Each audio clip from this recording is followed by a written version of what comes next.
Hey everybody, welcome to another edition of Anarchast, your home for anarchy on the internet. This is actually the first edition. We've had a thunderstorm behind me here in Acapulco. Very rare. We're on our almost 300th episode, and I don't think we've ever had any kind of storm behind me. I don't know if it's passed yet or not, but a few minutes ago it was pretty wild, so might get a light show behind me here. It is the rainy season in Acapulco, which means it rains about once or twice a month, usually at night for about 20 minutes, but when it does rain, it pours, as the old saying goes. I've got a great guest coming in from way far away in northern Canada. She's actually coming in tethered through her cell phone. They don't even have internet where she is, basically. We're up there. Really interesting story. I didn't know about her until Larkin Rose contacted me. He said, "Do you know any good Canadian lawyers?" And I said, "Wow, something must be serious if Larkin's contacting me." And he was contacting me because of our next guest. She has an unbelievable story. You have to stick around to hear this. It's very... what we're hearing about all the cops and all the problems with the cops in the U.S., it's also in Canada. And this story is actually one of the most craziest stories I've ever heard. And it's actually still ongoing. So I hope you stick around a little bit and see what it's all about. It's a wild story and a terrible story, but hopefully we'll have a good conclusion to some extent. So it's Cheryl Yurkowski coming in, from, as I said, from northern Canada. We'll get into your story in a bit, Cheryl. But before we get started, I just want to make sure you're a decent person. How did you become an anarchist? Yeah, I'm not so bad. So how did you become an anarchist? Well, long story short, I've always been a bit of an anarchist. In the education systems, I was very anti-authority, I was able to see through the illusions of people trying to control me. So I've always been a little bit of an anarchist in that way. But when I was around 23, I started to come across Mark Passio, and I watched a bunch of his documents online. And then I heard about Larkin Rose through Mark Passio, and Larkin Rose was the one, I read his book, The Most Dangerous Superstition in the Iron Web, and he's the one who really made me take the full plunge, okay, I'm an anarchist, this is what, I've been looking for, something I understand. So I've always been kind of an anarchist. I just didn't have anybody really intelligent around to explain it to me. So when I came across Larkin, I was just really happy to find someone. I'm like, oh my gosh, I do get this idea. So you hang out with a bunch of dumb people? Is that what you're saying? Well, a bunch of sadists. That's cool. Yeah, that's great. Two past Anarchast guests, obviously, Larkin Rose and Mark Passio. And Larkin Rose is going to be the speaker at upcoming Anarchapulco. Hopefully, maybe you can even get all the way down from Northern Canada to that. But let's get into your story. This is crazy. This was actually big news all over the place. Of course, all the great anarchist media people picked up on it, which was great. That's what we need. People like the Free Thought Project, the anti-media, many others really picked up on it. Larkin was really pushing because this is a crazy story. Let me just start off by saying you woke up and there was cops in your house and they were in your kids' room. And why don't you just sort of pick up the story from there? Yeah, what a night. I woke up and I was wrapped in a blanket, actually, because I woke up to my daughter crying. And I'm like, why is my daughter crying? So I literally walk out of my room and go into her room and walk right into a female police officer. I have no idea why they're in my house at this point. I have no idea why they're in my child's room. Then she proceeds to sit down next to my daughter and touches her, and I tell her get away from my child. You're not supposed to be in my house. You have no warrant here. I'm fine. You need to leave. She didn't like that, and she ended up shoving me into the wall, and she then further proceeded to assault me, and I shut out the light. And when I shut out the light, I ran up the stairs to get away from her. At this point, she was trying to arrest me. And then I pushed the couch in between her and I. And I said, you're not placing me under arrest. You have no reason to place me under arrest. And then she yanked me over the couch by my arm. I heard my arm pop. So then at that point, I started to defend myself against her. And then she sat on top of me, had her knee in my back, had my arm behind my back, which was also popping in my shoulder. And I said to her to let go of me 3 times, and she didn't let go of me. So I bit her, because that's what you're taught in self-defense classes, is to bite someone if you have no other parts of your body to defend yourself. So that's what I did. Well, I think you And then actually she had a called lot of over- restraint. If I found someone in my kid's room, I don't care what sort of costume they're wearing, and they're not supposed to be there, you had a lot of restraint waiting until they did all of that before you reacted. Yeah. Yeah. And then, so then she called in her male partner, Mark Donaldson, and he's the one who, at this point, I ran up the stairs. So the blanket that I was wrapped in had totally fallen off of me, and I was topless at this point. So then the male police officer sat on top of me and straddled me, and two-hand throat started to strangle me, and I started to go limp and like unconscious and gasping for air, and then they released me. And then after that, they took me into the kitchen. I asked them for a glass of water after being nearly strangled to death. They denied me that. They were going to take me out to the cop cruiser. It's March. This all happened on March 26th. So up in Canada, there is still tons of ice and snow up here. So they were going to take me out into the cop car with just my underwear on. No pants, no shirt, no nothing. And I said to them, like, you have to give me something. It's freezing, you know. So they put snow pants on me and like a sweater, dragged me out to the vehicle, the cop car, smashed my head off the door, typical thing they like to do. And the male cop got in the front of the cruiser after he put me in the back and turned around and cocked his fist in my face and personally said to me, I'll make sure you never see your fucking kid again. And at that point, I just started bawling my eyes out because this man just strangled me nearly to death in front of my child. At this point, there's a shotgun sitting right beside him. I wasn't sure if he was going to, kill me. Unbelievable. So what is the reason that, there is no reason, there's no good reason that any of this happened, but what is the reason they say they were in your house, accosting you, beating you up, threatening you? What is the reason they say they did that? Well, they were called to my house because my neighbor heard yelling. So they were called on a call to make sure that the people were okay and safe in the house, which was me. They were called for my own safety to make sure I was safe. And I told them, hey, I'm fine. You need to get the fuck out of my house and go. And they did not like that. They didn't like it as soon as I started to say to them, hey, I'm First Nations. I'm well aware of my rights. And up here in Canada, First Nations do face a lot of problems with the police. Yeah, for people who don't know, might not have heard that term before. It's quite a well-known term in Canada. First Nations just means Native American. Unbelievable. So this story actually still isn't over, and I hope my video guy's been putting up some photos of all the bruises and all the damage that you had done to you while you were talking there. But this story continues. It's not even over yet. Yeah, this has been ongoing since March 26th.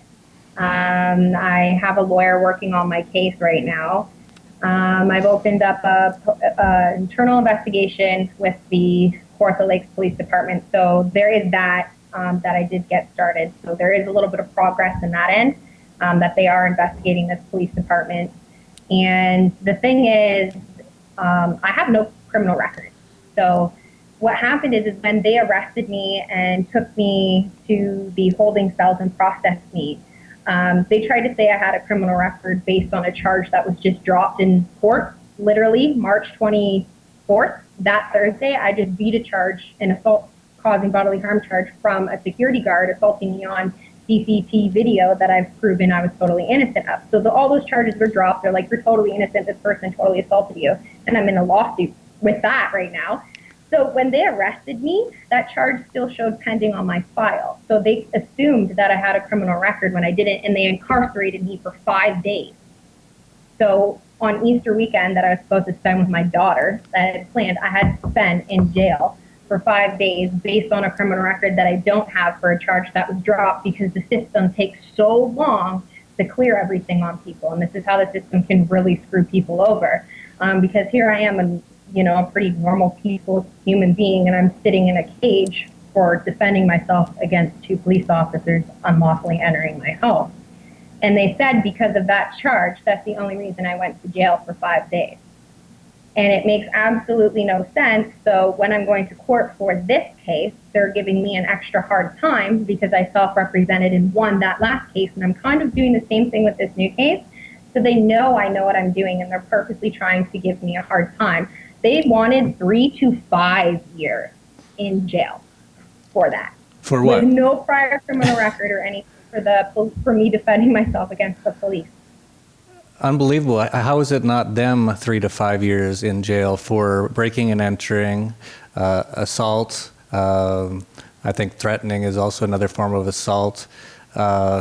Absolutely unbelievable. So this is still in the court case. So I believe you said you're going back again in a month or two for another court case? September 12th. September 12th is when I go back, and it's a judicial pre-trial. So at a judicial pre-trial, what happens is, usually before judicial pre-trial, your lawyer and the Crown, the prosecutor, will come together and sit down and canvass issues between the disclosures and the two parties, and they'll try to come to a resolution without going to like full-blown court, right? So there's too many issues on my side because the police are saying all of the marks that were put on me, they're trying to blame on my the father of my child. All the bruises in the pictures that you'll see of me, they're trying to blame on Jesse Harris, which he didn't even assault me, but they're trying to charge him with the assault that they did to me. So that's all news to the Crown. The Crown had no idea about the bruises on me and the photos and everything. So they have to canvass issues in front of a judge on September 12th, which is the judicial pre-trial. And then if nothing comes to a resolution, then we're going to go to a trial by jury. And my lawyer said basically it's going to be a long, tough uphill battle for me.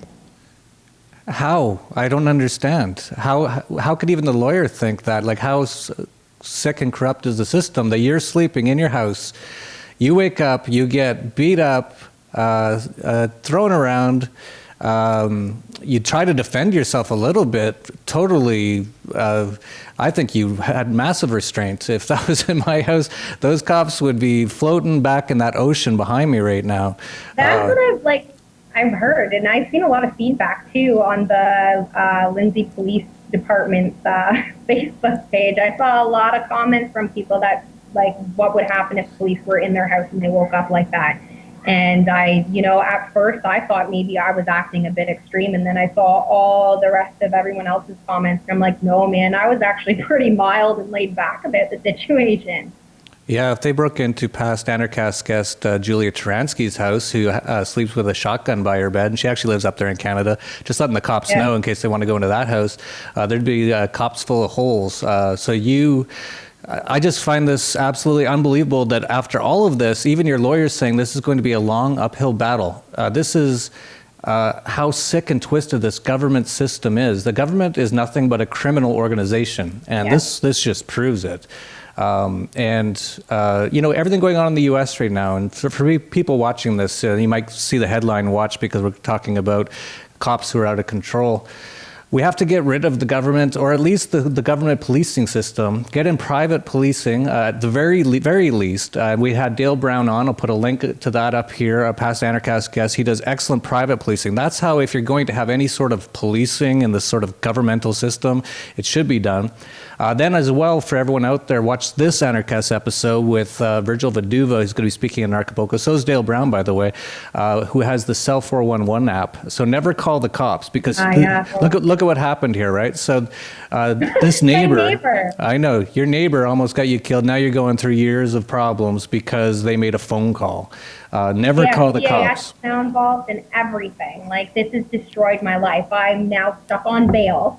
I'm 25 years old, and I have to live at my parents' house. I have to be in my house every 24 hours. I have to reside with my surety each and every night. Can't drink, can't smoke, can't basically do anything. I was actually booked to go to the Free Your Mind 4 conference in April that I had planned for a year. I'm not allowed to leave Canada, so that went out the window. I can't get employment because of the pending charges. So when I go get employment, they do a background check. All this information comes up. They've stuck me out in the middle of nowhere. I still am not allowed to go to my apartment. Since March 26th, I haven't been allowed at my apartment. I literally just have my clothes and a few possessions here. Not allowed to be around the father of my child. We're not even allowed to communicate or anything at all.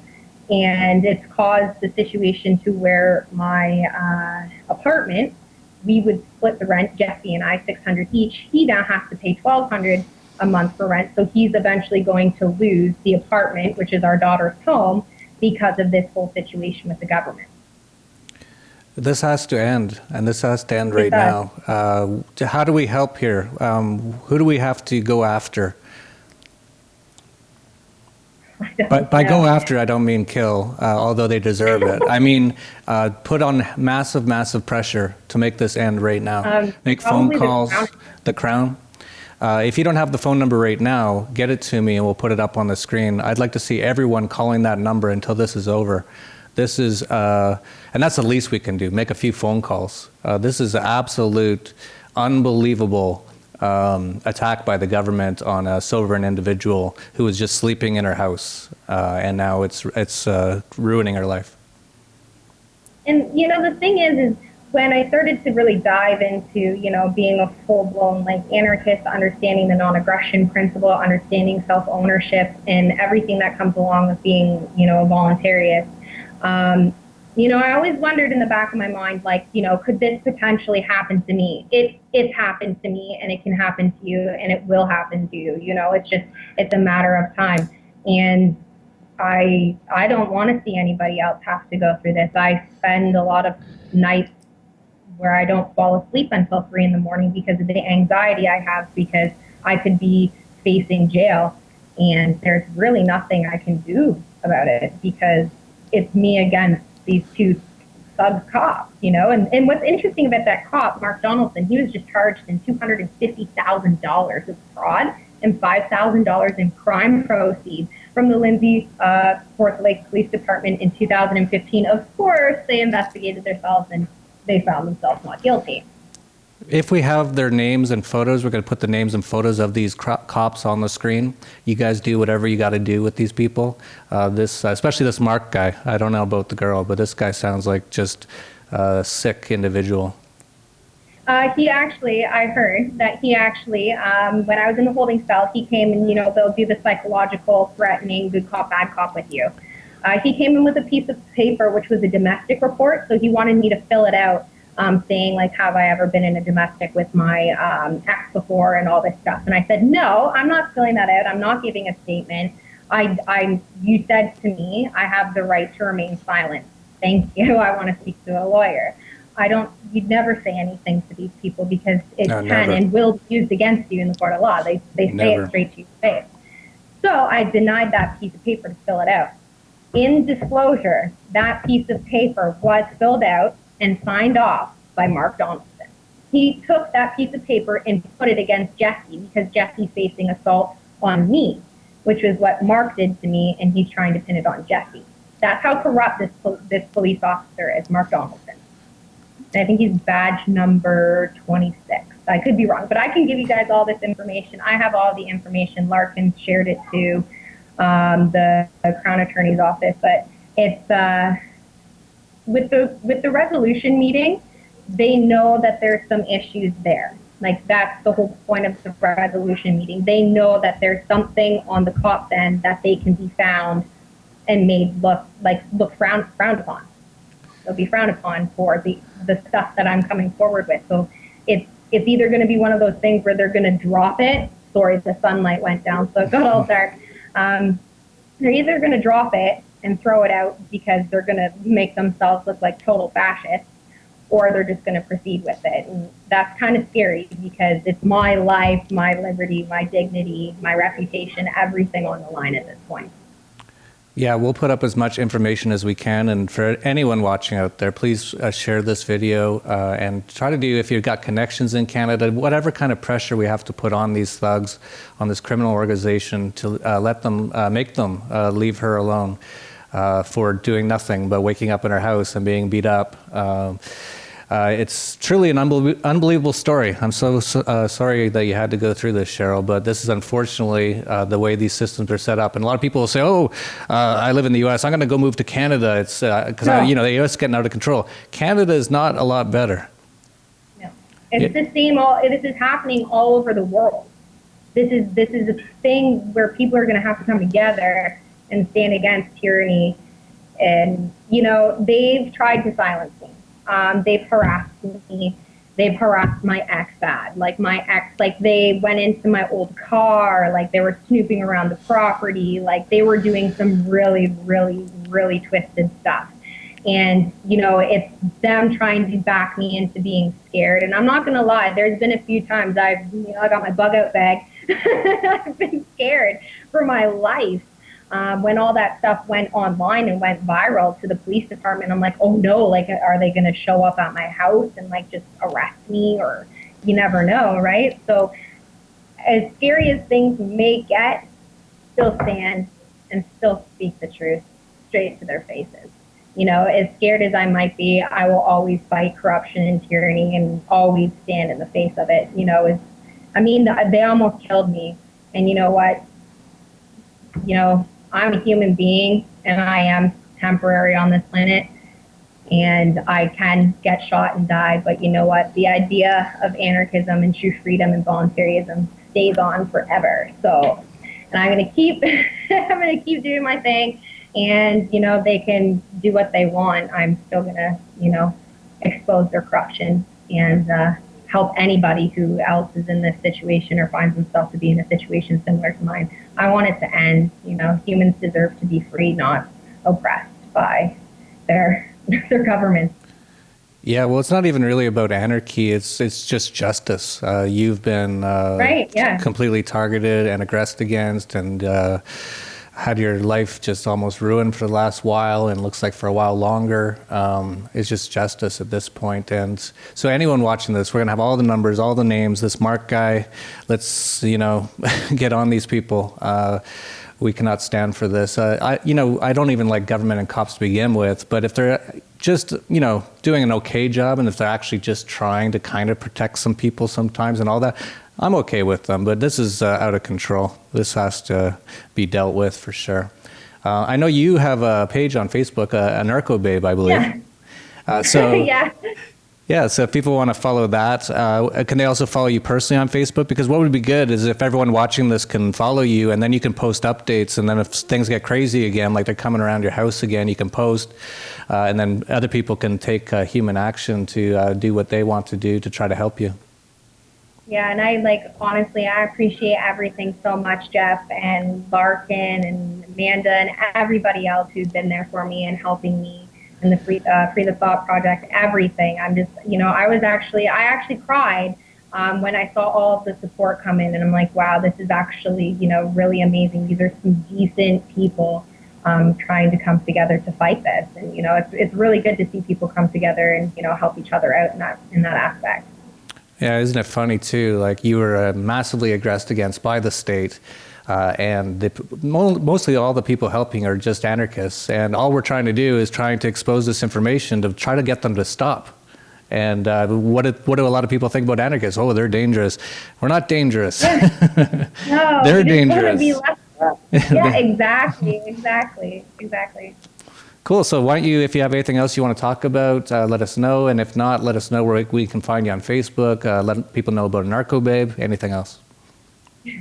Yeah, that's everything. You feel free to follow me on Instagram, Facebook, Twitter, and I'm also on Snapchat too. I do a lot of funny posts on my Snapchat, so definitely check it out. It's at Anarcho-Babe as well.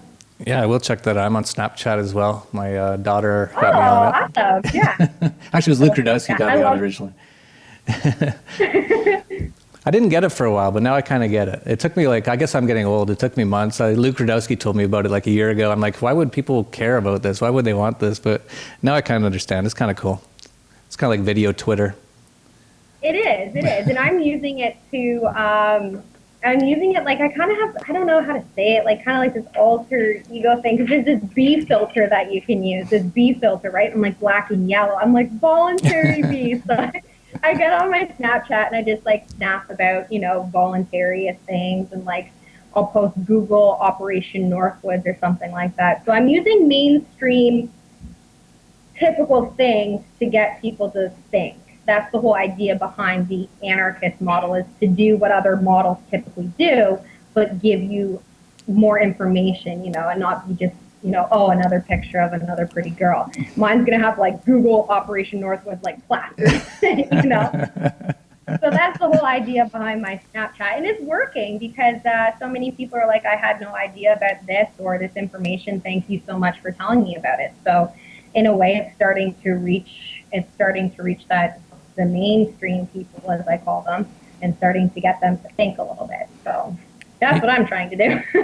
Yeah, no, it's great. And so if you continue to have problems and you do have your bug out bag there ready, when I first heard about this, when Larkin first told me, I told you just come down to Mexico. You'd be a lot safer here. So that is still open invitation.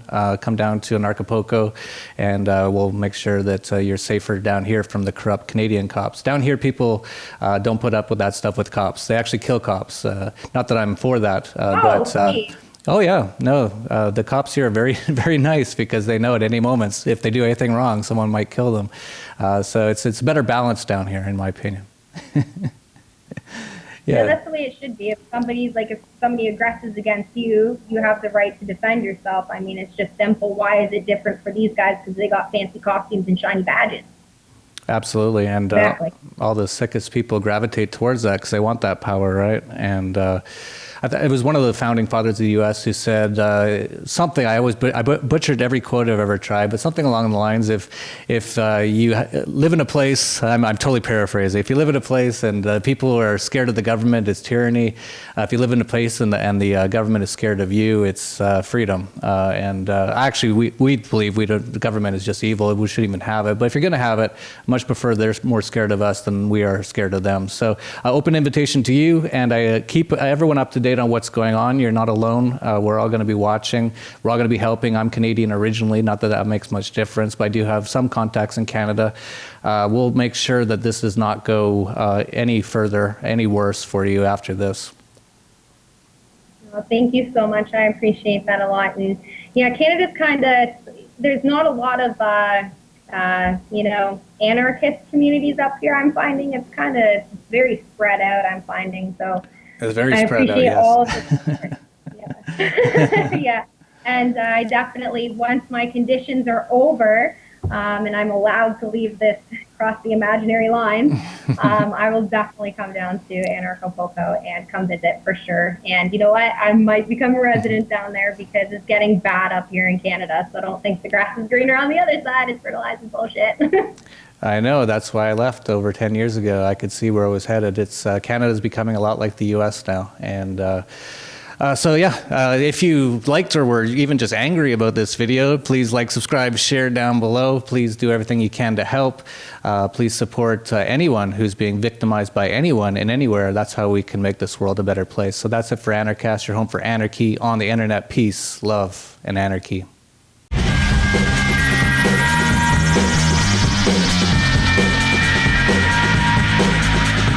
I think you definitely have that gift to meet people where they're at without judgment and point out the ways in which they're already living anarchy and living as an anarchist. And that was so helpful to me because a lot of times communities tend to be really cliquey and they hold on to this knowledge and you have to get into these groups, and you were just all about just helping me understand where I was already living it. So once we did that first interview, it opened a lot of doors for me.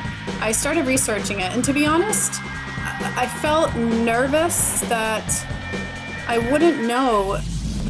So theory of objectivist parenting started because, Ayn Rand told me, if you want to be a mom one day, if you want to be a mom, you better study it and make it a career, raising children in reality, which could be an interesting subject of conversation. I think it's one of the major mistakes that freedom-loving parents make. They raise respectful children, but they don't raise them in touch with reality, so they end up way better off than the kids who went to school. But what ended up happening is that children just got really frustrated and angry and really became these annoying little creatures. From Acapulco, Mexico, this is Anarchast.